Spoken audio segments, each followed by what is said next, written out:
औरत का जिस्म इख्तियार करते ही उसने मुझे रोक कर कहा, बाहर मत जाना। और मेरे दिल पर एक खौफ सा तारी हो गया।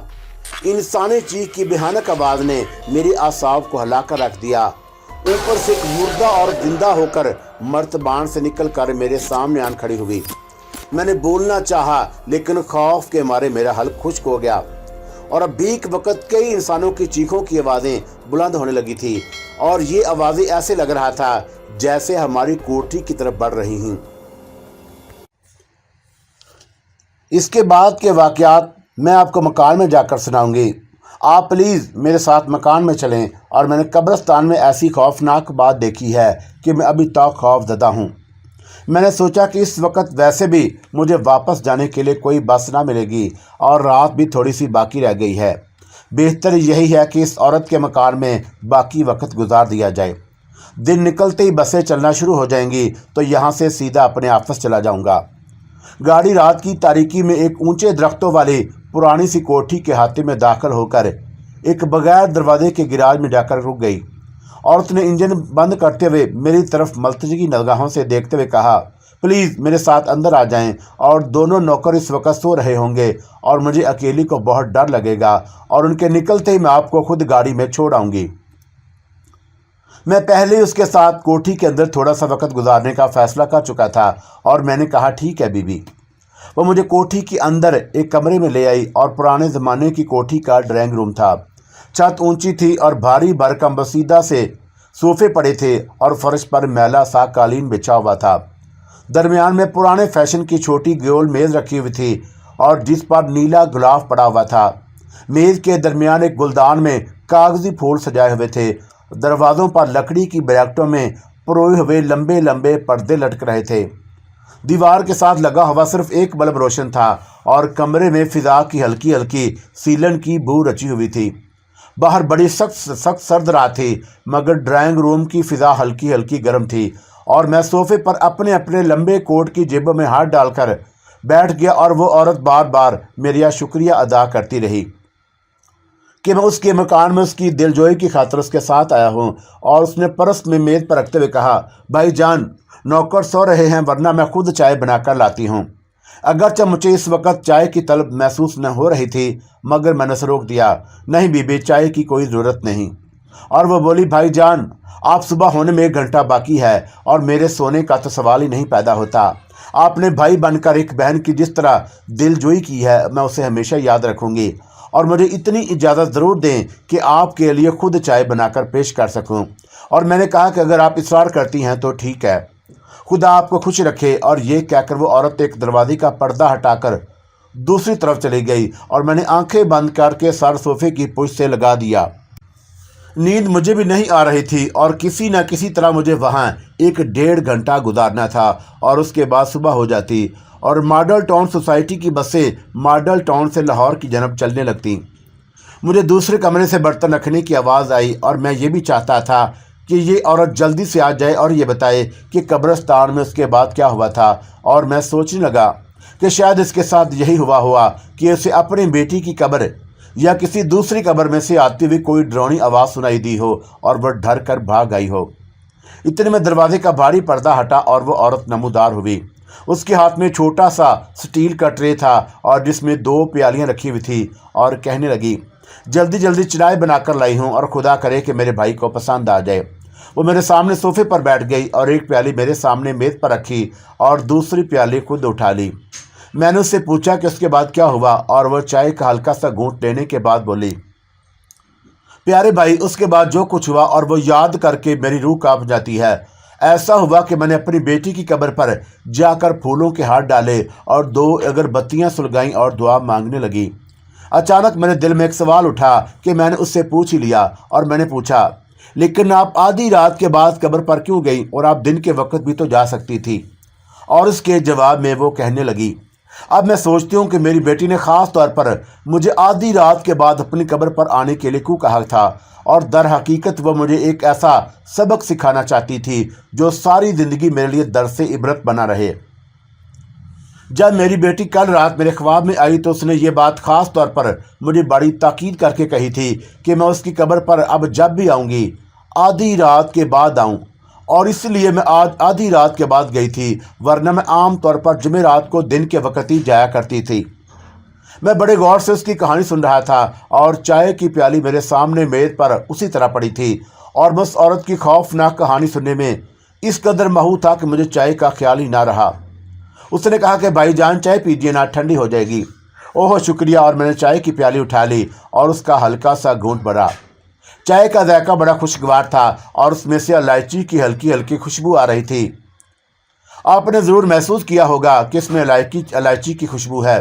دراصل میں چائے میں ہمیشہ ایک الائچی ڈال لیا کرتی ہوں، اور ہمارے مرشد نے اب بھی میں 10ویں جماعت میں پڑھتی تھی تو میری والدہ کو ہدایت کی تھی کہ اس لڑکی کو جب بھی چائے یا دودھ پلاؤں اس میں بسم اللہ پڑھ کر ایک الائچی ضرور ڈال دیا کروں، اور میری والدہ اس کے بعد ہمیشہ میری چائے یا گرم دودھ میں الائچی ڈال دیا کرتی تھیں۔ اور ان کی وفات کے بعد جب میری شادی ہو گئی تو میں نے اس روایت کو اب تک قائم رکھا ہوا ہے، اور آپ کو ذائقہ اچھا نہیں لگا تو میں دوسری چائے بنا کر لے آتی ہوں۔ میں نے کہا نہیں ایسی کوئی بات نہیں، الائچی سے تو چائے کی ذائقہ بڑا خوشگوار ہو گیا ہے، آپ یہ سنائیں کہ پھر کیا ہوا۔ پہلی بار میں نے اس کے ہونٹوں پر ہلکی سی مسکراہٹ نمودار ہوتے دیکھی، اور مجھے بڑی خوشی ہوئی کہ بیچاری غم زدہ ماں کا کچھ تو غم ہلکا ہوا، اور کہنے لگی آپ ساتھ ساتھ چائے بھی پیتے جائیں، اور میں ہمیشہ گرم چائے پیتی ہوں، اور چائے ٹھنڈی ہو جائے تو شربت بن جاتی ہے۔ اور میں نے بھی اس کے سامنے پہلی بار مسکراتے ہوئے کہا یہ تو آپ ٹھیک کہتی ہیں۔ میں چائے کا ایک اور گھونٹ بھر کر اس کی طرف متوجہ ہو گیا، اور وہ کہہ رہی تھی میں بیٹی کی قبر پر بیٹھی فاتح پڑھنے کے بعد اس کی مغفرت کے لیے دعا مانگنے لگی، اور قبرستان میں بڑی ڈراؤنی خاموشی چھائی ہوئی تھی، اور رات کے وقت میں کبھی قبرستان میں نہیں آئی تھی، اور مجھے بڑا ڈر لگ رہا تھا، لیکن یہ خیال کہ میں اپنی بیٹی کی قبر پر بیٹھی ہوں مجھے حوصلہ دے رہا تھا، اور اس کے باوجود قبرستان ہی ہوتا ہے۔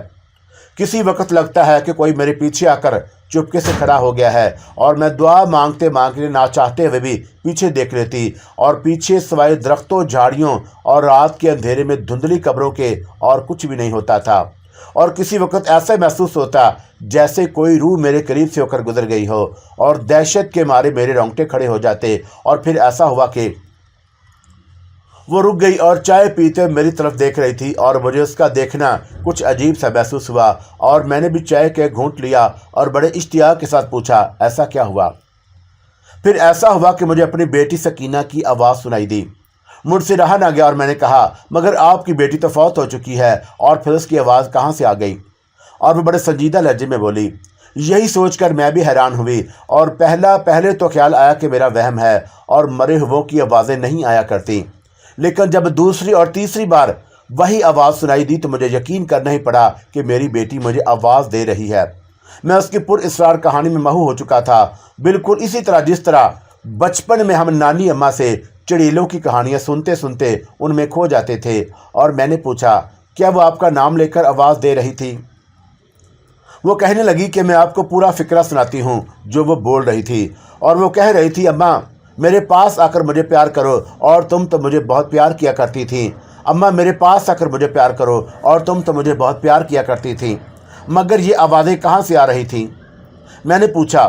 اس نے کہا کہ پہلی بار میں نے یہ آواز سنی تو مجھے ایسے لگا جیسے یہ آواز میرے دائیں جانب سے آ رہی ہو، اور میں ڈرتے ڈرتے دائیں جانب دیکھا، اس طرف کچھ نہیں تھا، اور پھر میں نے بائیں جانب دیکھا اور اس طرف بھی کچھ نہیں تھا، اور جب تیسری بار آواز آئی تو میری بیٹی نے کہا اماں میں قبر کے اندر سے بول رہی ہوں، اور مجھے قبر کے اندر آ کر پیار کرو۔ خوف کے مارے میرے رونگٹے کھڑے ہو گئے، اور جب ایک بار پھر میری بیٹی نے کہا کہ اماں میں قبر کے اندر سے بول رہی ہوں اور مجھے قبر کے اندر پیار کرو، تو مجھے ایسے لگا جیسے میرا سارا جسم پتھر کی طرح ساکت ہو گیا۔ میری بیٹی کی آواز ایک بار پھر آئی، اور اس نے کہا اماں ڈرو نہیں، میں قبر میں پھولوں کی بستر پر لیٹی ہوئی ہوں، اماں بے شک مجھے دیکھ لو، اور میں تمہیں اپنا پلنگ دکھاتی ہوں۔ اور میری آنکھیں خود بخود بیٹی کی قبر کی طرف اٹھ گئیں، اور اچانک قبر شک ہو گئی اور پھٹ کر الگ الگ ہو گئی۔ میں نے دیکھا کہ قبر کے گڑھے کے اندر میری بیٹی گھٹنوں کے بل دوہری ہو کر اس طرح بیٹھی ہے کہ اس کے سر کے لمبے بال کھینچ کر پیچھے اس کے ٹخنوں کے ساتھ بندھے ہوئے ہیں، اور اس کے سارے جسم کے ساتھ سانپ چمٹے ہوئے ہیں، اور جو اس کا گوشت نوچ نوچ کر کھا رہے ہیں۔ اوہ میرے خدا! اس عورت نے چائے کی پیالی میز پر رکھ دی، اور کانوں کو ہاتھ لگا کر اس نے ایک سسکی بھری اور بولی अपने बच्ची की ये हालत देखकर मैं भी डर गई और मुझे बड़ा शदीद सदमा भी हुआ। और बस उसके बाद नहीं मालूम कि मुझे क्या हो गया, और एक चीख मारकर हलक से निकली और मैंने उठकर बेख्तियार दौड़ना शुरू कर दिया। वो खामोश हो गई और उसने ज़रा आगे होकर मेरी तरफ देखा और पूछा, प्यारे भाईजान, क्या आपने कभी ऐसा डरावना मंजर देखा है? मैंने सारी चाय इस दौरान पी ली थी और खाली प्याली अभी तक मेरे हाथ में थी, और मैं उस औरत की कहानी सुनने में इस कदर खो चुका था कि मुझे खाली प्याली मेज़ पर रखनी भी याद नहीं रही। और मैं भी उस औरत को टिकटिकी बांधे देख रहा था, और देखते ही देखते मुझे और उस औरत के दो चेहरे नजर आने लगे। मगर ये दो चेहरे नहीं, एक ही चेहरा था जो दो हिस्सों में बट गया, और किसी वक्त दोनों चेहरे आपस में मिल जाते और दूसरे ही लम्हे फिर अलग अलग हो जाते।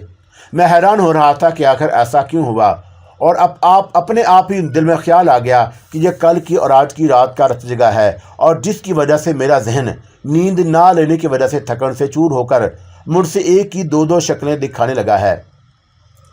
वो औरत मेरी तरफ मजीद झुक गई और उसने फिर वही बात पूछी, और क्या आपने कभी ऐसा डरावना मंजर देखा है? मैं आज भी मुझे अच्छी तरह याद है कि मैंने कुछ बोलने, कोई जवाब देने की कोशिश की थी, मगर मेरे होंठों ने अपनी जगह से हिलने से इनकार कर दिया और मुझे अपने होंठ भारी भारी से महसूस होने लगे। वो औरत मेरे सामने बैठी मेरी तरफ झुककर मुझसे पूछ रही थी, भाईजान, मेरी बात का कोई जवाब क्यों नहीं देते, और क्या आपने कभी ज़िंदगी में ऐसा डरावना मंजर देखा है? उस वक्त मैंने अपने हलक से होंठों के हलाए बगैर गूं गां ऐसी आवाज़ निकलती हुई सुनी, और उसके बाद मेरा सर भारी होने लगा, और भारी होते होते वो इतना भारी हो गया कि मैं उसे संभाल ना सका, और कभी दाएं और कभी बाएं, और इसी तरह अपने आप गिरने लगा। जैसे आदमी को ऊँग आ जाए तो उसका सर अपने आप एक तरफ को गिर जाता है। और उसके बाद मुझे सिर्फ इतना याद है कि मेरे हाथ में पकड़ी हुई चाय की प्याली गिर पड़ी थी, और फिर मुझे कुछ होश ना रहा। होश उस वक्त आया जब मैंने देखा कि मैं एक स्ट्रेचर पर पड़ा हूँ, और मेरे दोनों हाथ पांव रस्सियों से स्ट्रेचर के साथ इस कदर सख्ती से बंधे हुए हैं कि मैं इन्हें ज़रा से भी नहीं हिला सकता। और चमड़ी की एक बेल्ट मेरे सीने पर भी बंधी हुई थी, और चमड़ी की एक बेल्ट, और मैं अपना सर दाएं बाएं बिल्कुल नहीं हिला सकता था, और मैं पूरी तरह अपने होशो हवास में वापस आ चुका था। मुझे महसूस हुआ कि जहां मुझे स्ट्रेचर पर बांध कर रखा गया है वहां कुछ और लोग भी मौजूद हैं, और मुझे उनकी धीमी सरगोशियों में बातें करने की आवाज़ भी आ रही थी। ऊपर छत पर बिजली का एक बल्ब रोशन था और मेरी आंखें खुली हुई थीं, और मैं सब कुछ देख रहा था, मगर मेरे होंठ उसी तरह पत्थर की तरह सख्त और भारी थे, और मैं उन्हें अलग नहीं कर सकता था। मुझे इंसानी कदमों की मदम चाप सुनाई दी, और फिर मैंने देखा कि दो औरतें मेरे दाएं और बाएं आकर खड़ी हो गईं, और दोनों गोरे रंग की दराज कद और बड़ी खूबसूरत औरतें थीं। उन्होंने स्याह लंबे कुर्ते पहने हुए थे और जिनके गिरेबान खुले थे। सर के बाल शानों पर बिखरे हुए और चेहरों पर बड़ा गहरा मेकअप किया हुआ था, और उनकी स्याह आंखों में बिल्ली की आंखों जैसी चमक थी। वो साकत चेहरों से मेरी तरफ देख रही थी, और फिर वो दोनों झुक गईं। उनके लिबास से अजीब सी तिलस्मी खुशबू आ रही थी, और उन्होंने झुककर मेरे स्ट्रेचर को सराहने के जन्म से इतना ऊपर उठा दिया कि मुझे सामने का मंजर नजर आने लगा। मेरा स्ट्रेचर सराहने के जन्म से ज़रा सा ऊपर उठा और वह चली गई। मैंने देखा कि यह किसी पुराने वीरान महल का एक वीरान सा कमरा है, और दीवारों पर कहीं सुर्ख और कहीं नीला रंग रोगन फिरा हुआ है।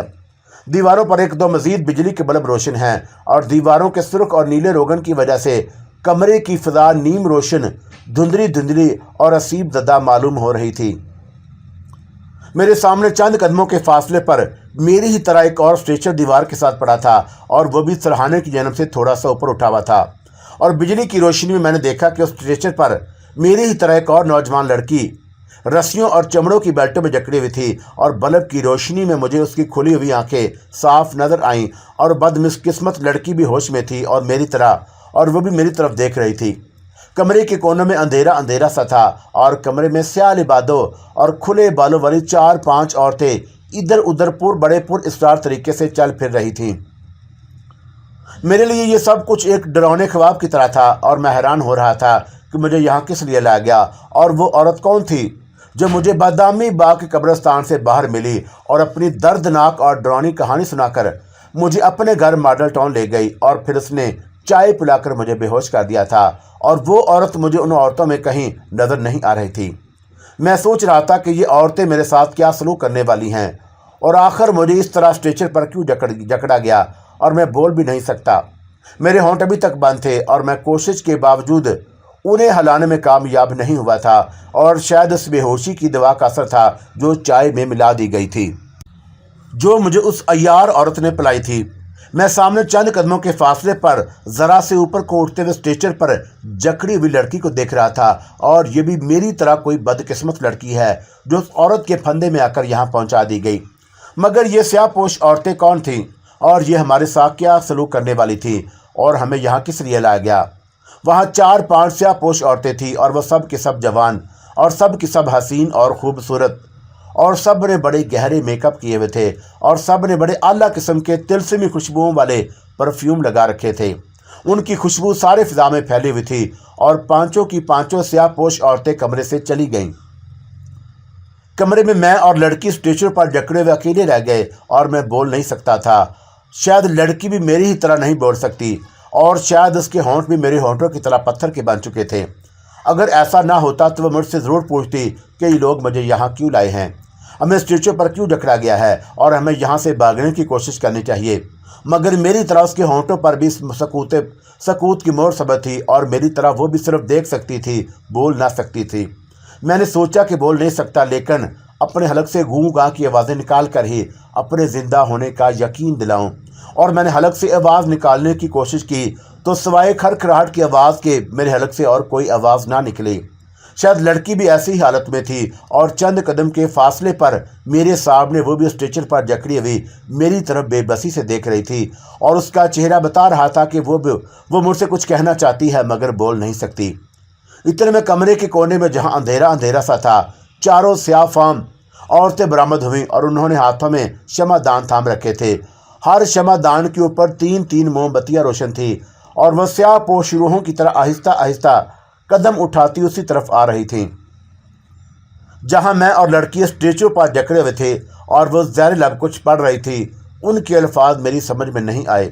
قریب آنے کے بعد وہ سیاہ پوش عورتیں لڑکی کے اسٹیچر کی طرف چلی گئی اور اس کے ارد گرد چکر لگانے لگیں۔ 2 سیاہ پوش عورتیں میرے اسٹیچر کے گرد چکر لگانے لگیں، اور 2 قدم چل کر منہ ہی منہ میں بڑبڑاتی ایسے چکر لگا رہی تھی جیسے کوئی طلسم میں عمل کر رہی ہوں۔ مجھے ان کی سرگوشیوں کی ایسی دھیمی آواز سنائی دے رہی تھی، اور وہ کیا پڑھ رہی تھی یہ سمجھ میں نہیں آیا، اور ہمارے گرد 6-7 چکر لگانے کے بعد وہ ایک قطار میں ہو گئیں اور کمرے کے دوسرے کونے کی طرف چلی گئیں۔ میں گردن تو نہیں گھما سکتا تھا، صرف آنکھیں گھما کر جس قدر دیکھ سکتا تھا انہیں دیکھ رہا تھا، اور دل میں یہ سوچ کر پریشان ہو رہا تھا کہ خدا جانے یہ میرے ساتھ کیا کرنے والی ہیں۔ کمرے کے دوسرے نیم روشن کمرے میں جا کر انہوں نے شمع دان دیوار کے ساتھ بنائے ہوئے مینٹل پیس پر رکھ دیے، اور شمع دان میں جلتی موم بتیوں کے آگے سر جھکا کر کچھ دیر ساکت کھڑی رہیں، اور پھر واپس پلٹ کر ہماری طرف بڑھنے لگیں۔ جب وہ ذرا قریب آئیں اور یہ دیکھ کر میری روح لرز اٹھی کہ ان میں سے ہر سیاہ پوش عورت کے ہاتھ میں چمکتی ہوئی دھار والا خنجر تھا، اور خنجر انہوں نے ایسے پکڑ رکھا تھا جیسے کسی کے پیٹ میں گھونپنے جا رہی ہوں، اور انہوں نے ایسے سر جھکا رکھے تھے جیسے وہ کوئی بڑا مقدس اور رسم ادا کر رہی ہوں۔ اور وہ سب سے پہلے لڑکی کے اسٹیچر کی طرف گئیں، اور چاروں عورتیں لڑکی کے اسٹیچر کی بائیں جانب بڑے ادب کے ساتھ کھڑی ہو گئیں، اور یہ منظر سہمی ہوئی نظروں سے میں دیکھ رہا تھا۔ اور پھر ان میں سے ایک سیاہ پوش عورت اسٹیچر کے پاس گئی، اس نے جھک کر لڑکی کے ماتھے پر بوسہ لیا اور خنجر سے لڑکی کے لباس کو کاٹنا شروع کر دیا۔ جب لڑکی کے اوپر کا دھڑ بے لباس ہو گیا تو سیاہ پوش عورت نے دونوں بازو پھیلا دیے اور چہرہ اوپر اٹھا کر حلق سے ایسی چیخ کی آواز نکالی کہ میری روح تک کانپ گئی۔ آپ اندازہ نہیں کر سکتے کہ اسٹیچر پر جکڑی ہوئی لڑکی کا کیا حال ہوا تھا، جو بدقسمت بول بھی نہیں سکی تھی اور آواز بھی نہیں نکال سکتی تھی۔ چیخ مارنے کے بعد عورت نے خنجر کی نوک لڑکی کے بے لباس پیٹ کے اوپر رکھ کر ایک چیرا دیا، اور لڑکی کے پیٹ میں سے سرخ خون کی دھار نکل کر بہنے لگی۔ چھت پر لگے بجلی کے بلب کی روشنی میں مجھے سب کچھ بالکل صاف دکھائی دے رہا تھا، اور جیسے ہی خون کی سرخ دھار نکلی، سیاہ پوش عورت نے اس پر اپنا منہ رکھ دیا اور اس طرح گھونٹ بھرنے لگی جیسے خون پی رہی ہو۔ لڑکی کے حلق سے نکلنے والی تکلیف دہ کھڑکھڑاہٹ کی آوازیں صاف سنائی دینے لگی، اور سیاہ پوش عورت نے خون کے 3-4 گھونٹ پینے کے بعد منہ اوپر اٹھایا، اور اس کے ہونٹ خون سے سرخ ہو رہے تھے، اور سیاہ پوش عورت پیچھے ہٹ گئی، اور اس کے فوراً بعد تینوں سیاہ پوش عورتیں آگے بڑھی اور باری باری بد نصیب لڑکی کے خون سے اپنی پیاس بجھانے لگیں۔ مجھے سمجھنے میں دیر نہ لگی کہ اس خون اشام عورتوں کا تعلق خون پینے والی ویمپائر عورتوں کے بد کردار قبیلے سے ہے، اور میں یہ بھی سمجھ گیا کہ تھوڑی دیر میں میرا بھی یہی حشر ہونے والا ہے۔ میں نے دل میں گڑ گڑا کر خدا سے اپنی زندگی کی دعائیں مانگنا شروع کر دیں کہ یا اللہ پاک، مجھے ان منحوس چڑیلوں سے اپنی پناہ میں رکھنا، اور میں خدا کے حضور گڑ گڑا کر دعائیں مانگنے کے سوا کچھ نہیں کر سکتا تھا، اور مجھے اپنا خوفناک خونی انجام صاف نظر آ رہا تھا۔ میں اس گھڑی کو کس رہا تھا جب میں بادامی باغ کی قبرستان سے اس منحوس عورت کے ساتھ ماڈل ٹاؤن کی طرف چل پڑا تھا، مگر اب کچھ نہیں ہو سکتا تھا۔ صرف خدا کی ذات ہی مجھے ان خورخوار بلاؤں سے نجات دلا سکتی تھی۔ جب 3 سیاہ پوش چڑیلیں بھی لڑکی کے پیڑ کے زخم سے بہنے والے خون سے اپنے ہونٹ اور منہ لال کر چکی تو وہ پیچھے ہٹ کر کھڑی ہو گئی اور اپنے سر اس طرح ہلانے لگی جیسے نشے میں جھوم رہی ہوں، اور اب وہ سیاہ پوش چڑیل آگے بڑھی جس نے سب سے پہلے لڑکی کے جسم میں خنجر کی نوک جھونپی تھی۔ وہ لڑکی کے سرہانے کی جانب آ گئی اور چمکتا ہوا خنجر اس کے ہاتھ میں تھا۔ دوسرے ہاتھ کی انگلیاں اس نے لڑکی کے گلے پر رکھیں اور انہیں آہستہ آہستہ لڑکی کے گلے پر پھیرنے لگیں۔ پھر ایک جگہ اس نے 2 انگلیوں سے لڑکی کے گلے کو ذرا سا دبایا اور دوسرے ہاتھ سے خنجر کی نوک وہاں رکھی، اور میرے دیکھتے ہی دیکھتے بدقسمت لڑکی کا آدھا گلا کاٹ ڈالا، اور وہاں سے خون کا فوارہ اچھل کر سیاہ پوش چڑیل کے جسم پر پڑا۔ اس کا سارا جسم خون آلود ہو گیا اور اس پر ایک وحشت سوار ہو گئی۔ اس نے اپنا منہ لڑکی کی گردن کی کٹی ہوئی رگ پر رکھ دیا اور خون پینے لگی۔ پھر وہ پیچھے ہٹ گئی اور دوسری سیاہ پوش چڑیلیں دیوانہ وار آگے بڑھی اور انہوں نے خنجر مار مار کر لڑکی کی گردن کو آدھی سے زیادہ کاٹ ڈالا اور لپک لپک کر انسانی خون سے اپنی پیاس بجھانے لگیں۔ اس دوران پہلی سیاہ پوش چڑیل نے لڑکی کے جسم پر خنجر گھونپنا شروع کر دیے اور لڑکی کا جسم خون میں نہا گیا تھا، ہر طرف خون ہی خون، اور سیاہ پوش چڑیلوں کے ہاتھ، منہ اور چہرے خون میں لتھڑے ہوئے تھے، اور یہ ہیبت ناک منظر دیکھ کر دہشت کے مارے میرا خون خشک ہو گیا اور دل ایسے زور زور سے دھڑکنے لگا جیسے ابھی سینہ چیر کر باہر آ جائے گا۔ اذیت ناک موتوں کی ہیبت میرے سارے جسم پر طاری ہو گئی اور میرے ساتھ بھی یہی آدم خور درندوں کا سلوک ہونے والا تھا۔ میرے ہونٹ پہلے ہی پتھر کے ہو چکے تھے اور اب میرا جسم بھی مارے دہشت کے جیسے بے حس ہو گیا تھا اور میرے سوچنے سمجھنے کی صلاحیتیں جیسے مفلوج ہو چکی تھیں۔ میں سب کچھ بھول گیا، اور اگر کچھ یاد تھا تو یہی کہ 2-4 منٹ کے بعد میرے جکڑے ہوئے بدن پر بھی آدم خور وحشیوں کی طرح خنجر چلنے والے تھے، اور سیاہ پوش چڑیلیں وحشیوں کی طرح گردنیں ہلا ہلا کر رقص کر رہی تھیں، اور وہ رقص کرتی ہوئی میرے اسٹریچر کے پاس آ گئیں۔ انہوں نے وہی کچھ کیا جو انہوں نے بدقسمت لڑکی کو ہلاک کرنے کے بعد اس کا خون پیتے وقت کیا تھا۔ 3 سیاہ پوش چڑیلیں میرے اسٹریچر سے ذرا ہٹ کر کھڑی ہو گئیں، اور پہلے والی سیاہ پوش چڑیل خنجر ہاتھ میں لیے میری طرف بڑھی۔ اس کا خون آلود وحشی چہرہ آج بھی میری آنکھوں کے سامنے ہے۔ وہ خنجر والا ہاتھ اوپر کیے میرے بالکل قریب آ گئی۔ اس نے سب سے پہلے میرے لباس کو خنجر سے کاٹ کر میرے جسم کو برہنہ کرنا تھا تاکہ وہ آسانی سے میرا پیٹ چاک کر سکے۔ اس چڑیل نے خوفناک انداز میں میری طرف جھک کر دیکھا اور میرے سینے سے اٹھتی ہوئی چیخ حلق میں آ کر پھنس گئی۔ سیاہ پوش چڑیل نے خنجر کی نوک میرے قمیض کے گریبان کے اندر ڈال دی اور میں نے آنکھیں بند کر لیں۔ کہانی ختم ہونے والی تھی، بلکہ ختم ہو گئی تھی، اور موت نے اپنا بے رحم ہاتھ میرے سینے پر رکھا ہوا تھا۔ اب خنجر نے میرا گریبان چاک کر کے میرا پیٹ ننگا کرنا تھا، اور پھر تیز دھاڑ والے خنجر نے میرے پیٹ میں اتر کر مجھے میرے خون میں ہی نہلا دینا تھا، اور ایک لمحے کے لیے میری بند آنکھوں کے اندر جیسے بجلی سی چمک گئی اور میرے دل نے کلمہ پاک کا ورد کرنا شروع کر دیا۔ میری آنکھیں بند تھی اور میرا دل کلمہ پڑھ رہا تھا، اور اس سے پہلے کہ مجھے گریبان کے اندر خنجر کی نوک کی ہلکی سی چبھن محسوس ہوئی تھی، کیونکہ سیاہ پوش چڑیل نے میرے گریبان چاک کرنے کے لیے خنجر میرے گریبان میں ڈالا۔ لیکن کلمہ پاک کے ورد کے بعد مجھے محسوس ہوا کہ کسی نے جیسے میرے سینے پر سے خنجر ہٹا لیا ہو، اور خنجر کی نوک کا احساس غائب ہو گیا تھا۔ میں یہی سمجھا کہ موت کے خوف کی وجہ سے میرا جسم سن ہو گیا ہے، اور اسی لیے خنجر کی نوک کا احساس نہیں ہو رہا۔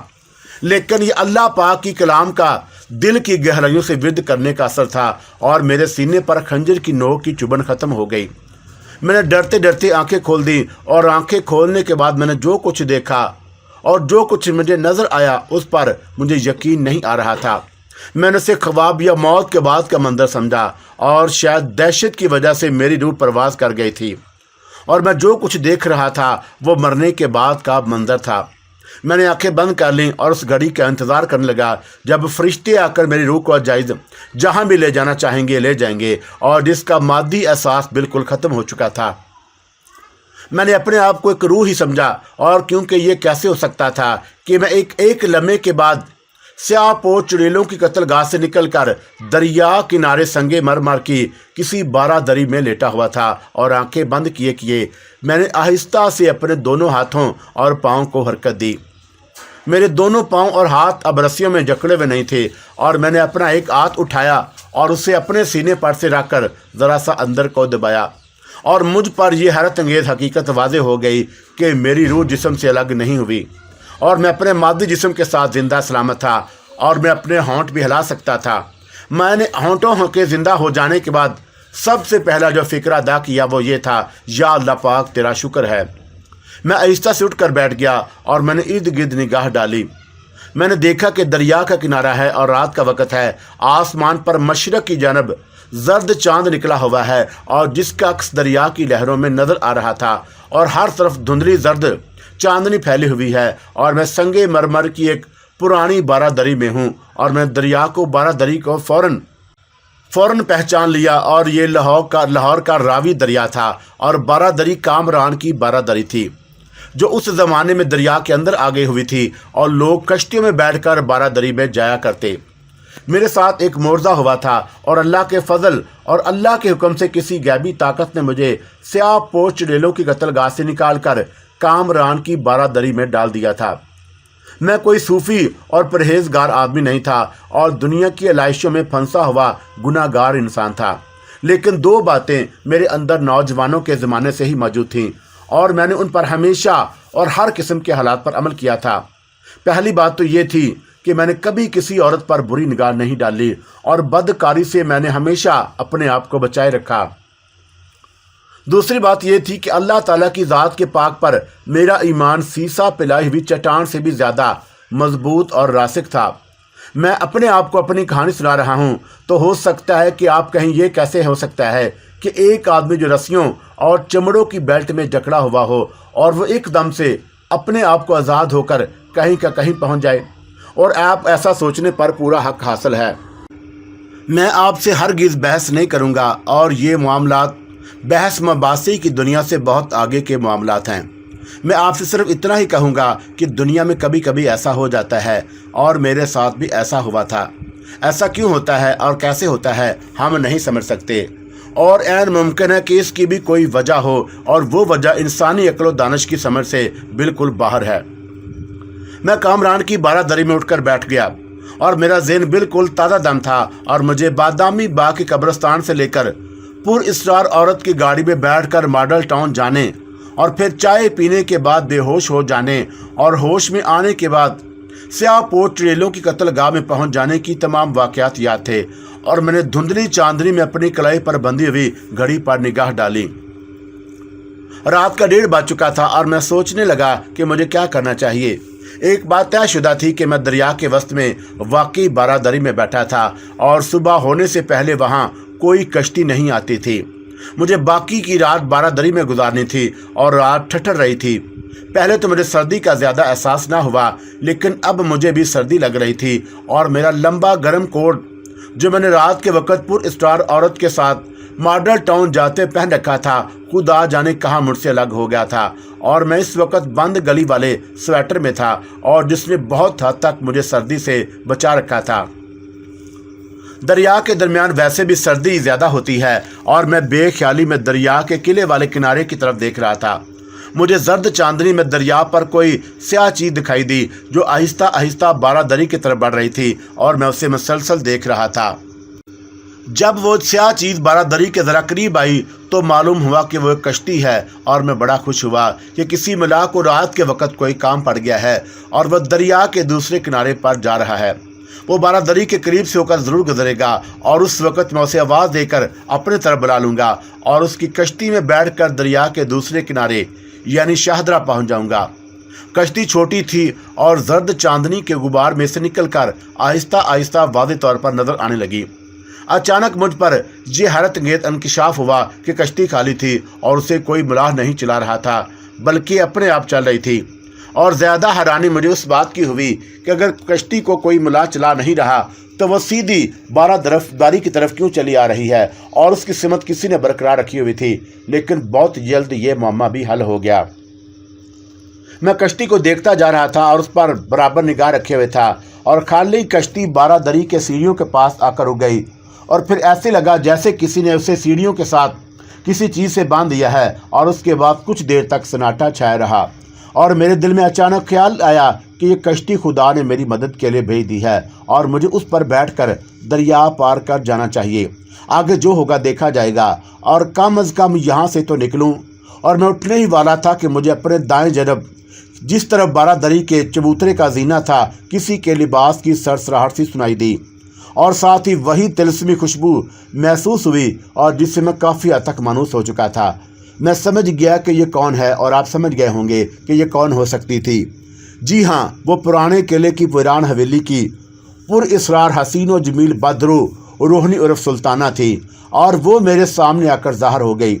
उसने वही गुलाबी बल्कि ज़ाफ़रानी रंग की रेशमी साड़ी पहनी हुई थी और गले में सफ़ेद मोतियों की माला थी, और सर पर हवीर हीरे जवाहरात वाला छोटा सा ताज था। और मैं उसे रोहनी नहीं कहूँगा, सुल्ताना ही कहूँगा, क्योंकि उस औरत ने मुग़ल सूबेदार शहजादे से शादी कर ली थी और उसके बाद उसने इस्लाम कबूल कर लिया था।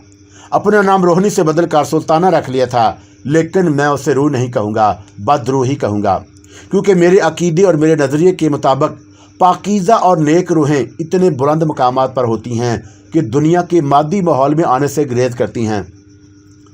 सिर्फ ऐसी रूहें ही ज़मीन पर कभी कभी आ जाती हैं जो अपने ख़राब अमाल की वजह से बोझल होती हैं और भारी होती हैं, और मादी एहसासातों, मलाल और पछतावों में मुब्तला होती हैं, और उस वक़्त तक अर्दो समा के दरमियान भटकती रहती हैं जब तक उनके गुनाहों की बख्शिश नहीं हो जाती। ये मैंने किसी जगह पर पढ़ा था, और हो सकता है कि उसमें सच्चाई कम और मुबालगा ज़्यादा हो, लेकिन मैं अपने अकीदे के मुताबिक सुल्ताना को बदरू ही कहूँगा। सुल्ताना अपनी ज़ाफ़रानी साड़ी को बड़ी नज़ाकत के साथ समेट कर मेरे सामने बारादरी के फर्श पर बैठ गई। उसके लिबास में से उसकी ख़ास तिलस्मी खुशबू की लहरें मेरी तरफ आ रही थी, और मुझे इस बदरू पर जो मेरी हमदर्द बनती थी सख्त गुस्सा आ रहा था। और मैंने उसे गिला करने के अंदाज में कहा, अब तुम्हारे आने का क्या फ़ायदा, और तुम उस वक़्त कहाँ थी जब स्याह पोत चुड़ैलें मेरे जिस्म से टुकड़े करने वाली थी, और अगर खुदा मेरी मदद ना करता तो उस वक़्त तक स्याह पोत चुड़ैलें मेरा खून पीने के बाद मेरी लाश के टुकड़े भी हड़प कर चुकी होती। बदरू सुल्ताना मेरी तरफ गहरी और मुसलसल निगाहों से तक रही थी, और जब मैंने अपनी बात ख़त्म की तो उसने अपनी मखसूस सरगोशी नुमा आवाज़ में कहा, इसमें कोई शक नहीं कि अगर खुदा की मदद तुम्हारे शामिल हाल ना होती तो इस वक्त तुम दुनिया में ना होते। लेकिन ये भी हकीकत है कि खुदा ने जिस वसीले से तुम्हारी मदद की वो वसीला मैं ही थी। और मैंने फ़ौरन कहा, मगर मैंने तो तुम्हें वहाँ कहीं नहीं देखा, और अगर ऐसी ही बात थी तो तुमने उस वक़्त आकर मुझे क्यों नहीं रोका। और जब वो चुड़ैल औरत मुझे बादामी बाग के कब्रिस्तान से अपने साथ मॉडल टाउन ले जा रही थी, और तुमने उस वक़्त आकर मेरे हाथ से चाय की प्याली क्यों ना गायब कर दी, और जिसमें वो औरत बेहोशी की दवा मिलाकर मुझे पिला रही थी। और अगर तुम उस वक़्त आकर मेरी मदद करती तो मैं कम से कम इस हौलनाक अज़ियत से तो बच जाता जो मैंने स्याह पोत चुड़ैलों की कैद में से स्ट्रेचर पर जकड़े हुए बर्दाश्त की थी। सुल्ताना की बदरू बड़ी तवज्जो से मेरी बात सुनती रही और कहने लगी, तुम्हारी रूह अभी मादी जिस्म में कैद है, और बहुत सी हकीकतें ऐसी हैं जिनका एहसास तुम इस मादी जिस्म में रहते हुए नहीं कर सकते। ये हकीकतें तुम्हारे शऊर में अभी पोशीदा है, और जब तक तुम अपने मादी जिस्म में कैद हो तुमसे पोशीदा ही रहेंगी। मुझे ये हक़ाइक़ तुम पर ज़ाहिर करने की इजाज़त नहीं, और मैं तुम्हें सिर्फ इतना बता सकती हूँ कि जो अज़ीयतें तुमने स्याह चुड़ैलों के दरमियान रहकर उठाई हैं वो तुम्हारे मुक़द्दर का हिस्सा थीं, और ये हिस्सा तुम्हें मिलकर ही रहना था। और उसके बाद में कुदरत खुदाबंदी के हुक्म से तुम्हारी मदद का वसीला बनकर तुम्हारे पास पहुँच गई और तुम्हें वहाँ से उठाकर इस बारादरी में ले आई। मैंने झंझला कर कहा कि खुदा के लिए तुम मेरा पीछा छोड़ दो। मैं समझता हूँ कि मुझ पर जो मुसीबत आती है और मेरे साथ ये जो कुछ हो रहा है सिर्फ तुम्हारी वजह से हुआ, और अगर मैं तुम्हें पुराने किले की हवेली में मर्तबान से निकाल कर आज़ाद ना करता तो कभी इस मुसीबत में ना फंसता। सुल्ताना की बदरू ने कहा, मैं समझती हूँ कि ऐसा होना था और होकर रहा।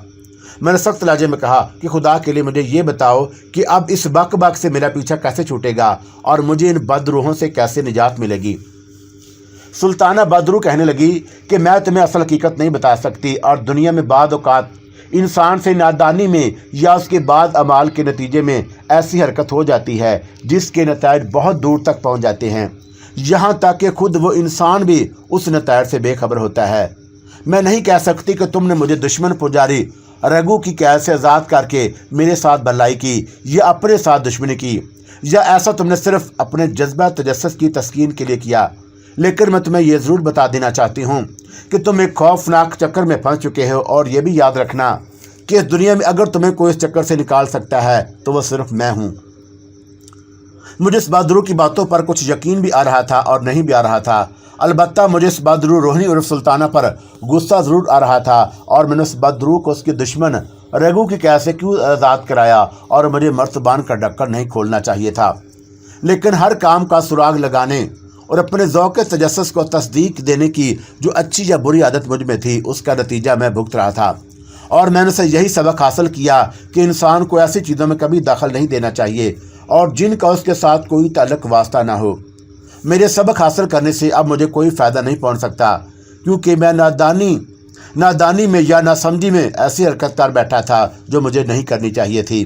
जिन भूतों, बदरूहों और चुड़ैलों की अपनी एक अलग दुनिया होती है, जिनका इंसानों की दुनिया से बराह रास्त कोई ताल्लुक नहीं होता, लेकिन अब अगर कभी बिलवास्ता तौर पर या इत्तफाक से इंसान का उस मखलूक से आमना सामना हो जाए तो आदमी को चाहिए कि वो खामोशी से आगे बढ़ जाए और उन लोगों की मामलात में हरगिज़ दखल अंदाजी ना करे। बदरू सुल्ताना की गुफ्तगू सुनने के बाद मैं गुस्सा खाने और झंझलाने की बजाय बड़ी संजीदगी से सोचने पर मजबूर हो गया था कि मुझे बदरू सुल्ताना की बातों पर गौर करना चाहिए, और जिस मुसीबत में मैं फंस चुका हूँ उससे निजात हासिल करने के लिए सुल्ताना से मदद हासिल करनी चाहिए, क्योंकि सुल्ताना की बदरू को मर्तबान से आज़ाद करने के बाद पुजारी रघु मेरी जान का दुश्मन बन चुका था, और वो 3-4 मरतबा मुझे मौत के घाट उतारने की कोशिश भी कर चुका था। मगर ऐन वक़्त पर सुल्ताना की बदरू ने मुझे बचा लिया, और मैंने अपने दिल में अपनी ज़िंदगी की खातिर सुल्ताना के आगे अपनी हाल तस्लीम कर ली। मैंने सुल्ताना की बदरू से कहा, सुल्ताना, तुमने जो कुछ कहा है मैं उसे तस्लीम करता हूँ, और आज से मैं तुम्हारे साथ हूँ। तुम जो कहोगी मैं वही करूँगा। सुल्ताना की बदरू ने इत्मीनान का गहरा सांस लिया, और मैंने उसके हसीन चेहरे पर मुसर्रत की एक लहर सी नमूदार होते देखी। उसने मेरा हाथ अपने हाथ में ले लिया और कहने लगी, तुमने ये बात कहकर मेरे सीने पर पड़े हुए एक ऐसे पत्थर को हटा दिया जिसे मैं अकेली कभी नहीं हटा सकती थी। तुमने अपनी और मेरी हम दोनों की मुश्किल आसान बना दी। मुझे मर्तबान की कैद से आज़ाद करने और मेरे आज़ाद हो जाने के बाद हम दोनों तकदीर के जिस चक्कर में फंस गए थे, अब हम दोनों मिलकर उसका मुकाबला करके उसमें से निकल सकेंगे। मैंने सुल्ताना से कहा कि तुम्हारा तलक रूहों की दुनिया से है और मैं ज़िंदा इंसानों की दुनिया में रहता हूँ, और हम एक दूसरे के साथ कैसे चल सकेंगे। इसके जवाब में बदरू सुल्ताना ने एक लम्हे के लिए खामोश रहने के बाद कहा, हो सकता है कि तुम्हें मेरे साथ मेरी दुनिया में जाना पड़ जाए, और क्या तुम उसके लिए तैयार हो। मैंने सोचा कि रोज़ रोज़ की मुसीबत से यही बेहतर है कि एक ही बार इस मुसीबत से छुटकारा हासिल कर लिया जाए। कम अज़ कम इन बदरूहों से हमेशा के लिए निजात तो मिल जाएगी। और हकीकत यह है कि मुझे मामले की संगीनी का एहसास नहीं था। अगर उस वक़्त मुझे इल्म हो जाता कि मैं किस जहन्नम में कूदने वाला हूँ और मेरे साथ क्या गुजरने वाली है, तो मैं बदरू से तावन करने की कभी हामी ना बरता और मुल्क छोड़कर ही भाग जाता। लेकिन मेरे साथ जो कुछ होने वाला था उसे तो होकर ही रहना था। मैंने सुल्ताना की बदरू से कह दिया कि जब मैंने तुम्हें कह दिया है कि तुम जो कहोगी मैं वही करूँगा, तो मुझे तुम्हारे साथ तुम्हारी बदरूहों की दुनिया में जाने पर क्या इतराज़ हो सकता है। बदरू सुल्ताना ये सुनकर बड़ी खुश हो गई और उसने मेरा हाथ चूम लिया, और उसके होंठ बर्फ़ की तरह ठंडे थे। मेरे बदन में खौफ की सर्द लहर दौड़ गई और कहने लगी, और क्या तुम अभी मेरे साथ चल सकते हो। मैंने कहा ना, लेकिन पहले मुझे ये बताओ कि काली मंदिर वाले सोने के बुत का राज क्या है, और क्या उसी बुत ने मेरे दोस्त अनवर का खून किया था। बदरू सुल्ताना ने कहा कि जब मैंने उससे पहले तुम्हें पुजारी रघु के भेजे हुए दुश्मनों से बचाया था तो मैंने तुम्हें बताया था कि जब से तुमने मुझे मर्तबान से बाहर निकालकर उसकी कैद से आज़ाद किया है, पुजारी रघु की बुरी आत्मा यानी बदरू तुम्हारी और मेरी जान के दुश्मन बन गई है। पुजारी रघु एक तो मुझे दोबारा अपने कब्जे में करना चाहता है और दूसरा वो तुम्हें भी कत्ल करना चाहता है। मैं उसके काबू में इसलिए नहीं आ रही कि मुझे उसकी साजिश का पहले से इल्म हो जाता है और मैं अपना बचाव कर लेती हूँ। तुम्हारी जान में इसलिए कोई नुकसान पहुँचाने में कामयाब नहीं होता कि ऐन वक्त पर मैं तुम्हारी मदद को पहुँच जाती हूँ, लेकिन मैं जानती हूँ कि ये चूहे बिल्ली का ये खेल ज़्यादा देर तक नहीं चल सकता और मैं पुजारी रघु के काबू आऊँ या ना आऊँ, लेकिन एक न एक दिन वो तुम्हें कत्ल करने में ज़रूर कामयाब हो जाएगा और ऐसा मैं कभी नहीं चाहती, इसलिए कि मुझे रघु की कैद से आज़ाद करके तुमने मुझ पर वो एहसान किया है जिसका तुम्हें अंदाज़ा ही नहीं, और तुम्हारी जान की हिफाजत करना मेरा फ़र्ज़ बन गया है। मैं चाहती थी कि किसी तरह तुम्हें अपने साथ चलने पर राज़ी करके उस खूनी खेल को हमेशा हमेशा के लिए ख़त्म कर दूँ, मगर मैं जानती थी कि इंसानों की दुनिया में रहने वाला कोई भी इंसान बदरूहों और चुड़ैलों की दुनिया में जाने पर राज़ी नहीं होगा। मैंने कई बार सोचा कि तुम्हें उठा कर ले जाऊं और मैं ऐसा बड़ी आसानी से कर सकती थी, लेकिन मैं चाहती थी कि तुम अपनी मर्ज़ी से मेरे साथ चलो और तुम्हारा अपनी मर्ज़ी से मेरे साथ बदरूहों की दुनिया में जाना बड़ा ज़रूरी था। बल्कि बदरूहों की दुनिया में जाने के लिए ये एक लाजमी शर्त थी। अब जबकि तुमने हामी भर ली है और मेरे साथ जाने के लिए तैयार हो गए हो तो मैं तुम्हें बता नहीं सकती कि मुझे कितनी खुशी हुई है। अब तुम्हें बताने में कोई हर्ज नहीं कि तुम्हारा दोस्त अनवर को काली मंदिर के सोने की मूर्ति ने ही कत्ल किया था और वो तुम्हें कत्ल करने वाली थी कि मैंने ऐन वक्त पर पहुंचकर तुम्हें बचा लिया। वो काली मंदिर की मूर्ति असल में हमारी दुश्मन पुजारी रघु की भेजी हुई एक इंतहाई खतरनाक कातिल की बदरू थी, जो हज़ारों इंसानों को कत्ल कर चुका था और मरने के बाद उसकी भटकती हुई गुनहगार रूह को पुजारी रघु ने अपने कब्जे में कर लिया।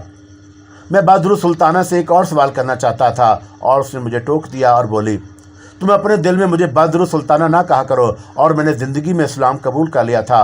और याद रखो, एक मुसलमान की रूह गुनाहगार तो हो सकती है मगर बदरू नहीं हो सकती, इसलिए तुम आइंदा से मुझे या तो सुल्ताना कहकर मुखातब किया करो, और अगर मुझे बदरू कहना हो तो रोहनी की बदरू कह दिया करो। और मैं तुम्हें बता चुकी हूँ कि सूबेदार शहजादा शीरवान से शादी करने के बाद मैं मुसलमान हो गई थी और अपना हिंदू नाम रोहनी तर्क करके सुल्ताना रख लिया था। मैंने कहा ठीक है, मैं आइंदा ऐसा ही करूँगा। अब ये बताओ कि वह पुरअसरार औरत कौन थी जो मुझे बादामी बाग कब्रिस्तान के पास मिली और जिसने मुझे अपनी अकलौती बेटी की मौत की झूठी कहानी सुनाकर बेहोश करके खून पीने वाली मर्दों को खाने वाली स्याहपोश चुड़ैलों के हवाले कर दिया था। मैं अपनी दास्तान सुनाते हुए सुल्ताना को बदरू रोहनी ही कहूँगा, लेकिन उसको मुखातब करते हुए कभी मुझे उसका नाम लेना पड़ जाता था तो मैं उसे सुल्ताना के नाम से बुलाता। चुनाचा मेरे सवाल के जवाब में बदरू रोहनी ने कहा, वो औरत भी हमारे दुश्मन रघु की भेजी हुई एक बदरू थी जो एक औरत का रूप लेकर तुम्हें स्याहपोश चुड़ैलों के जाल में फंसाने के लिए भेजी गई। और स्याहपोश चुड़ैलें भी पाताल की अप्सराओं की बदरूहें थीं जो भोपाल और झांसी के जंगलों में रात के वक्त भूले भटके मुसाफिरों को उठा कर ले जाती हैं और उनका खून चूस लेती हैं और गोश्त तक खा जाती हैं। मैं तुम्हें बदरूहों की जिस दुनिया में ले जा रही हूँ वो तमाम की तमाम बुतों की पूजा करने वाले मर्दों और औरतों की बदरूहें हैं, और उनमें दो किस्म की बदरूहें हैं, एक गुनहगार बदरूहें और दूसरा शराब यानी बददुआ पाई हुई रूहें, और यानी ऐसे मर्दों और औरतों की बदरूहें जिन्हें किसी की बददुआ लग गई हो और मरने के बाद उसकी रूह बदरू बनकर ज़मीन पर भटकती फिरती हो, और उनमें ऐसे बुत परस्तों की रूहें असेब और चुड़ैलें बन जाती हैं जिन्होंने दुनिया में बहुत बड़े गुनाह किए होते हैं, और ऐसे गुनाह करने वाले मर्दों की रूहें भूत बन जाती हैं और लोगों को चिमट जाती हैं और अक्सर उन्हें मौत की गोद में पहुंचा देती हैं। मगर मेरी एक बात याद रखो कि कोई बदरू, कोई आसेब, कोई जिनपूत और चुड़ैल कभी ऐसे शख्स का कुछ बिगाड़ना तो क्या उसके करीब भी नहीं जाती जिसको अपने खुदा पर मुकम्मल यकीन हो और जिसका सीना ईमान की शमा से रोशन हो। अल्लाह के नूर की रोशनी में चलने वाले इंसान को दूर ही से देखकर बदरूहें उसका रास्ता छोड़कर भाग जाती हैं, और ये चुड़ैलें और भूत आम तौर पर बुत परस्तों यानी काफरों को चिमटते हैं या फिर किसी ऐसे मुसलमान को भी चिमट जाते हैं जिसका खुदा और उसके रसूल सल्लल्लाहु अलैहि वसल्लम पर ईमान पुख्ता ना हो। बहरहाल ये सारी बातें तुम्हें आहिस्ता आहिस्ता अपने आप मालूम हो जाएंगी। मैंने बदरू रोहनी से एक सवाल किया और जिसकी उसे शायद मुझसे उम्मीद नहीं थी, और मैंने उससे पूछा, सुल्ताना, तुम तो इस्लाम कबूल करके मुसलमान हो गई थीं, और फिर तुम्हारी रूह बदरू बनकर क्यों भटक रही है? और मेरे इस सवाल पर बदरू रोहनी ने पलके झपकाते हुए मुझे कुछ देर तक बड़े गौर से देखा और फिर कहने लगी, मैं जब हिंदू थी तो मंदिरों में जाकर और घर में भी मुख्तलिफ देवी देवताओं के बुतों की पूजा करती और उन्हें खुदा मानती थी। याद रखो कि शिरक खुदा के नज़दीक बहुत बड़ा गुनाह है, और खुदा अकेला है और उसका कोई शरीक नहीं। हम जब मूर्तियों की पूजा करते हैं तो उन्हें भगवान मानकर नौज़ बिल्ला उन्हें खुदा का शरीक बना देते हैं, जो गुनाह कबीरा है। और मैंने भी मूर्तियों की पूजा करके बहुत बड़ा गुनाह किया था और जवान होने तक ये गुनाह करती रही थी। चुनाचा मेरे मरने के बाद मैं उस बड़े गुनाह की सज़ा उस तरह भुगत रही हूँ कि बदरू बनकर ज़मीन पर भटकती फिर रही हूँ। शादी के बाद इस्लाम कबूल कर लेने की वजह से मेरी इतनी बख्शिश ज़रूर हो गई कि मैं कोई चुड़ैल नहीं बनी, और दूसरी बदरूहें सवाए उन बदरूहों के बड़े पुजारियों और मंत्री की बदरूहों के मुझे कोई नुकसान नहीं पहुंचा सकती। अब जो बातें मैं तुम्हें बताने चली हूं उनको बड़े गौर से सुनना। बदरूहों की दुनिया में ले जाने से पहले मैं तुम्हें कुछ हदायत देना चाहूँगी, और जिन पर तुम्हें सख्ती से अमल करना होगा, वरना तुम्हें नुकसान पहुँचने का खतरा होगा। क्या तुम सुन रहे हो? मैं बदरू रोहनी यानी सुल्ताना की बातें बड़े गौर से सुनने लगा, और मैंने कहा, मैं सुन रहा हूँ सुल्ताना। सुल्ताना ने बेख्तियार से होकर कहा और मेरा हाथ थाम लिया और कहने लगी, जब तुम मेरा नाम लेकर मुझे बुलाते हो या मुखातब करते हो तो मुझे बहुत सी बातें याद आ जाती हैं। और मैंने कहा कि तुम्हारा मेरे साथ तो बहुत थोड़ा है, बल्कि तुम मुझे 3-4 मरतबा ही मिली हो, और फिर तुम्हें मेरी बातें कहाँ से याद आने लगीं? बदरू रोहनी ने आह भरकर कहा, और मैं तुम्हें यही बताना चाहती हूँ कि तुम्हारी कौन सी बातें मुझे याद आती हैं और क्यों याद आती हैं, और तुम्हारे मेरे दरमियान क्या रिश्ता था? मैंने तज्जुब के साथ पूछा, और क्या तुम्हारे और मेरे दरमियान कोई रिश्ता भी था? और ये बात मेरी समझ में नहीं आई। बदरू रोहनी ने अपने लंबे बालों को आहिस्ता से पीछे झटकते हुए कहा, सबसे पहले मैं उसी रात पर से पर्दा उठाऊंगी कि तुम्हारा मेरा रिश्ता क्या था। अब मैं तुम्हें दो एक बातें बताना ज़रूरी समझती हूँ, जिनका तुम्हें बदरूहों की दुनिया में दाखिल होने के बाद ख्याल रखना होगा। पहली बात तो ये है कि तुम मेरे साथ गैबी हालत में होगे, और यानी तुम सबको देख सकोगे, और तुम्हें सवाए बड़े पुजारियों और बड़े मंत्रियों की बदरूहों के कोई दूसरा नहीं देख सकेगा। लेकिन मैं तुम्हें बड़े पुजारियों और बड़े मंत्रियों की बदरूहों से दूर रखूँगी, क्योंकि अगर उनकी नज़र तुम पर पड़ गई तो वो तुम्हें अपने कब्ज़े में करके तुम्हें मार डालेंगे, और तुम्हें भी एक बदरू बनाकर अपने नापाक ग्रोह में शामिल कर लेंगे। दूसरी बात यह है कि मेरी इजाज़त के बगैर तुम्हें कोई लफ्ज़ ज़ुबान से नहीं बोलना होगा। मैंने बदरू रोहनी से सवाल किया, और ये बदरूहों की दुनिया किस जगह पर है, और क्या ज़मीन के अंदर या ज़मीन के ऊपर किसी वीरान जगह पर? उसने जवाब दिया कि इस सवाल का पूरा जवाब देने की मुझे इजाज़त नहीं, और तुम यूँ समझ लो कि जहाँ मैं तुम्हें ले जा रही हूँ वो जगह न ज़मीन के अंदर है और न ज़मीन के ऊपर, और न दुनिया के किसी जंगल में है और न दुनिया के किसी वीराने में। और वो एक ऐसा जंगल है, ऐसा वीराना है और ज़िंदा इंसानों की निगाहों से छुपा हुआ है, जहाँ ना कभी कोई ज़िंदा इंसान गया है और ना कोई ज़िंदा इंसान कभी कहा जा सकता है। वहाँ सिर्फ बदरूहें रहती हैं। लेकिन सबसे पहले मैं तुम्हें झांसी और भोपाल के दरमियान वाक़या जंगल के उस पुराने किले की वीरान हवेली में ले जा रही हूँ, जहाँ तुमने मुझे मेरे पुजारी रघु के हाथों कत्ल होते देखा था, और फिर तुमने मेरी रूह को मर्तबान में आज़ाद कर दिया था। मैंने पूछा कि झांसी भोपाल तो यहाँ से बहुत दूर है, और अब तो दोनों मुल्कों भारत और पाकिस्तान में वीज़े पासपोर्ट के बगैर कोई भी सफ़र नहीं कर सकता। और हसीन व जमील रोहनी की बदरू ने कहा, तुम ये क्यों भूल गए हो कि मैं तुम्हारी तरह ज़िंदा इंसान नहीं, और मेरे लिए वक़्त और फासला कोई अहमियत नहीं रखता। आओ अपने नए सफ़र का आगाज़ करते हैं। हम उठ खड़े हुए और हमें बातें करते करते काफ़ी वक्त गुजर गया था और रात जलना शुरू हो गई। रोहनी की बदरू ने मेरा हाथ पकड़ लिया और कहने लगी, मुझे मालूम है कि तुम घबराओगे नहीं, क्योंकि एक बार पहले भी मैं तुम्हें अपने साथ हवा में उठा कर ले जा चुकी हूँ। मैं समझ गया कि वह मुझे हवा में परवाज़ करते हुए लाहौर से झांसी के पुराने किले में ले जाएगी। और मैंने कहा, और मेरा गर्म कोट मेरे पास नहीं, सिर्फ स्वेटर मैंने पहन रखा है, और हवा में उड़ते हुए मुझे सर्दी लगेगी। रोहनी की बदरू ने कहा कि जब तक तुम्हारा हाथ मेरे हाथ में रहेगा तुम्हें सर्दी नहीं लगेगी, तैयार हो जाओ। रोहिणी की बदरू ने मेरे हाथ को मजबूती से पकड़ रखा था और मुझे एक हल्का सा झटका लगा और मेरे पांव अपने आप कामरान की बारादरी के फरिश्ते 2-3 फुट ऊंचे उठ गए और रोहिणी भी इतनी ही बुलंद हो गई थी और फिर किसी गैबी ताकत ने हमें आगे धकेल दिया। अब हम गुरूब होते हुए चांद की फीकी रोशनी में दरियाए रावी की सतह पर 7-8 फुट की बुलंदी पर उड़ने लगे और हमारा रुख लाहौर रेलवे स्टेशन की तरफ था। दरियाए रावी के ऊपर से गुजर जाने के बाद हम आहिस्ता आहिस्ता और बुलंद होते चले गए और यहाँ तक कि हमारे सामने से आने वाले दरख्तों से भी 10-12 फुट की बुलंदी पर आ गए। हमारी रफ्तार अब इतनी ज़्यादा नहीं थी और हमें रेलवे लाइन के ऊपर परवाज कर रहे थे और हमारे दाएं बाएं लाहौर शहर की रोशनियां नज़र आने लगी थीं।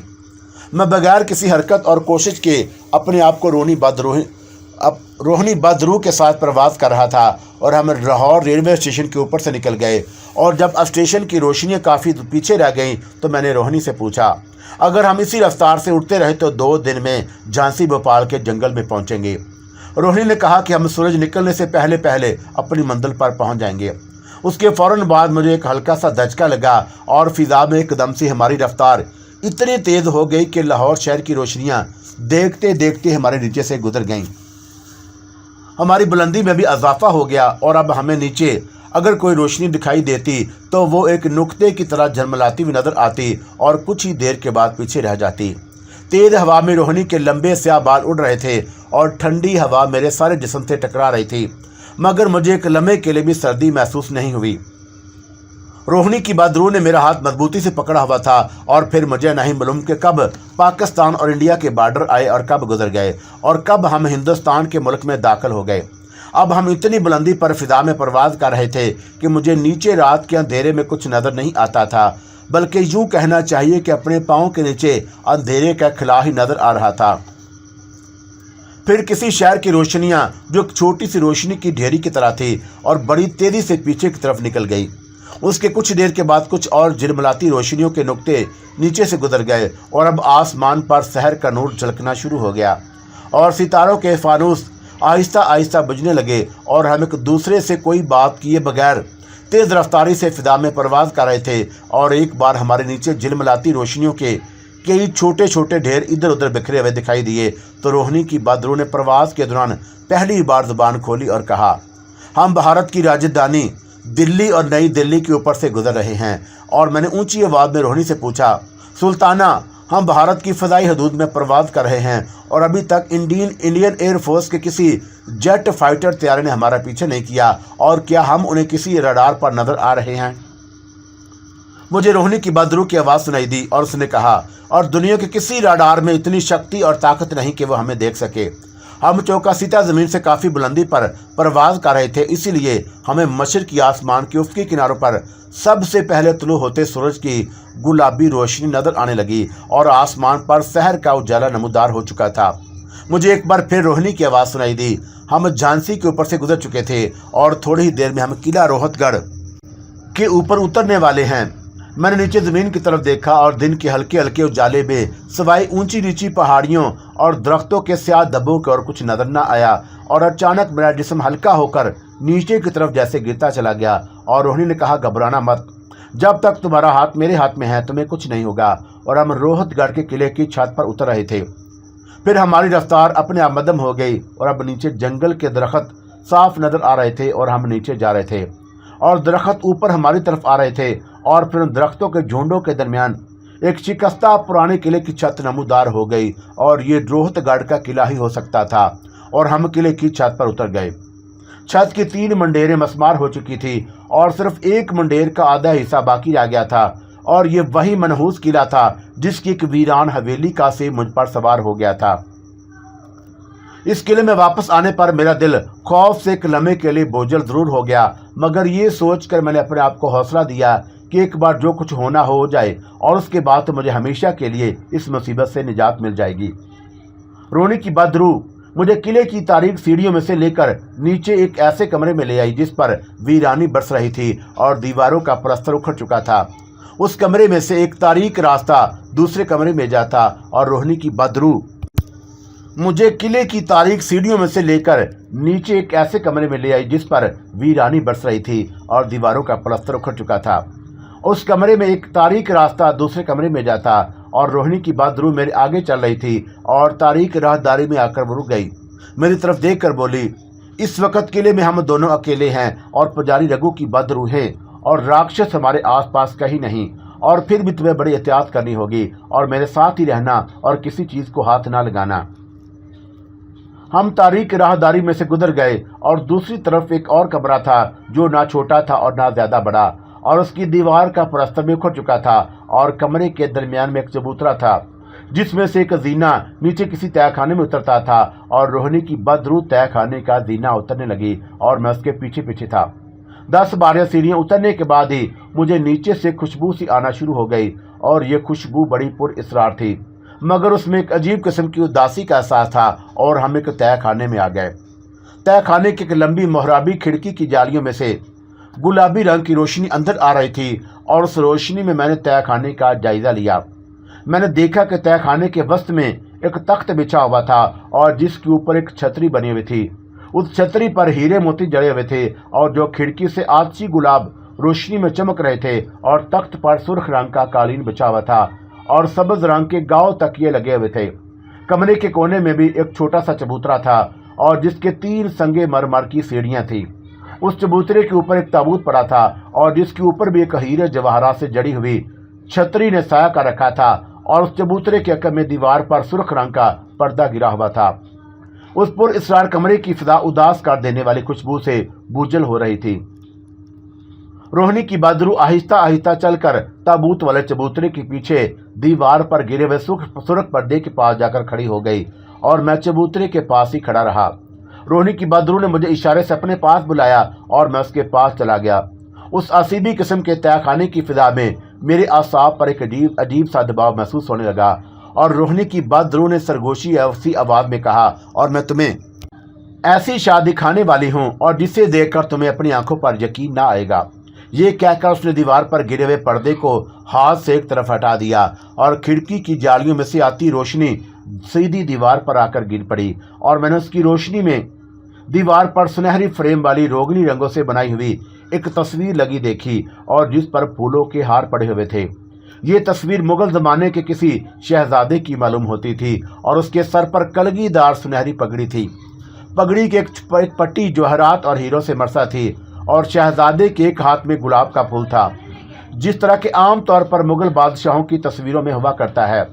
इस तस्वीर पर नज़र पड़ते ही मुझे जो पहला एहसास हुआ वो ये था कि जिस शख्स की यह तस्वीर है और मैंने उसे पहले कभी कहीं देखा हुआ है।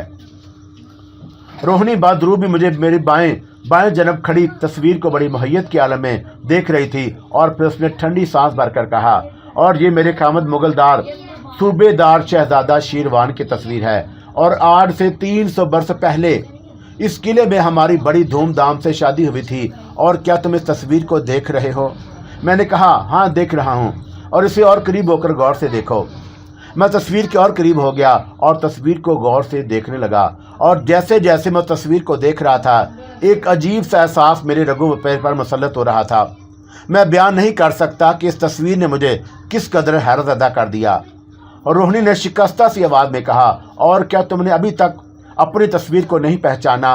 और मैंने तो पहली नज़र में ही तुम्हें पहचान लिया था कि यही मेरा शहजादा शीरवान है।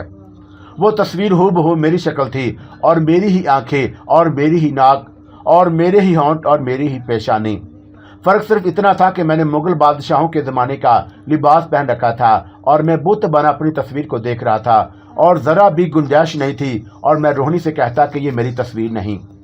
रोहिणी की बहादुर ने मेरा हाथ अपने हाथ में ले लिया और बोली, इस तरफ आओ और मैं तुम्हें एक और तस्वीर दिखाती हूँ।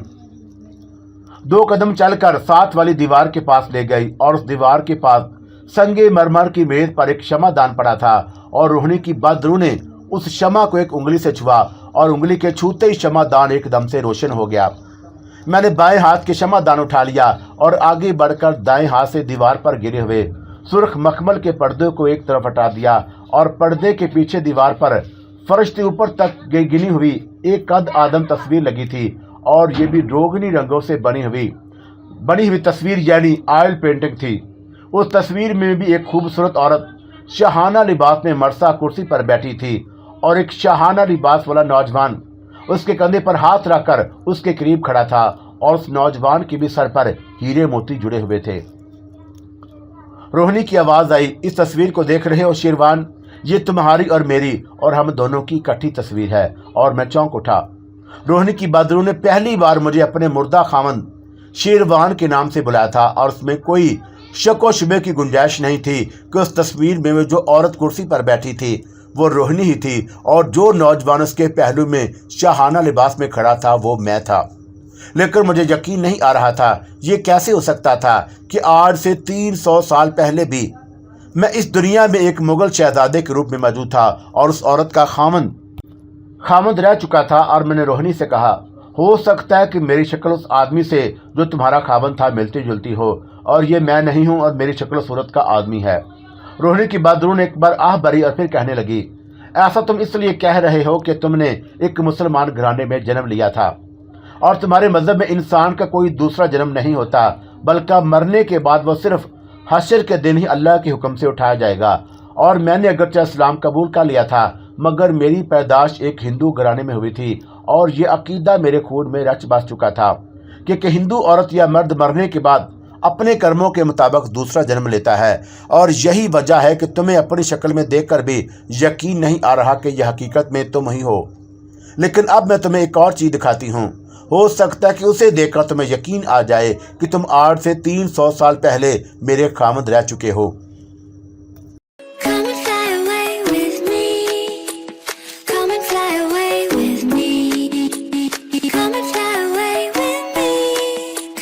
Come and fly away.